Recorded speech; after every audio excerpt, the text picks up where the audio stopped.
10 a.m. in Missouri. The snow has started.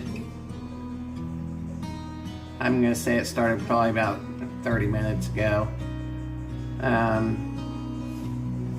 It's very pretty down in the valley though.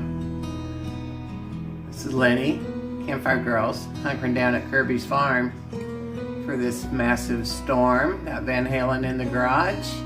I hope all are safe. And I'm going to keep taking pictures as we see how much we get. I don't think we're going to get much up here. We shall see. Peace out. So there's Kirby. He's out, got his blower going. He's got a fire going in the garage. And he is got his plow. He just hooked the plow up to his side-by-side in case we've got to go plow people. So it's just now getting going here in Missouri. It's about 10 a.m. and it's starting to snow. We'll give you updates from Missouri. Campfire Girls, Lin-E here. And there he is. He didn't see me yet.